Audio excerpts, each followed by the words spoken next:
നീ ഒരാളെ ആത്മാർത്ഥമായി സ്നേഹിക്കുകയും ആ സ്നേഹത്തിന്റെ വ്യക്തിഗത സംഘർഷങ്ങൾക്കെതിരെ പോരാടുകയും ആ സ്നേഹത്തിന്റെ പിന്തുണയോടെ നീ വിജയിക്കുകയും ചെയ്തിട്ടുണ്ടാകും. അതിനുശേഷം അയാളുടെ മുന്നേറ്റത്തിനായി നീ കഷ്ടപ്പെട്ടതിന്റെ ഫലമായി അതിനൊരു അർത്ഥവും കണ്ടെത്തിക്കാണും. എന്നാൽ നിലനിൽപ്പ് ഭേദമായപ്പോൾ ആ സ്നേഹത്തിന് മാനസിക വ്യതിയാനം സംഭവിച്ച് അതുവരെയും സ്വന്തം ജീവനും മാനാഭിമാനങ്ങളും നോക്കാതെ എന്തിനും കൂടെ നിന്ന നിന്നെ അയാൾ അവഗണിക്കുകയും ചെയ്തിട്ടുണ്ടാകും.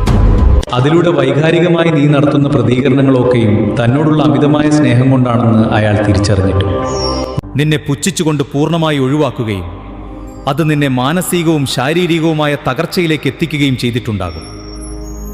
അവിടം കൊണ്ട് നിന്റെ കഥ അവസാനിച്ചെന്ന് പോലും നീ കരുതിയിട്ടുണ്ടാകും. എന്നാൽ അവസാനിക്കുന്നത് നിന്റെ കഥയല്ല.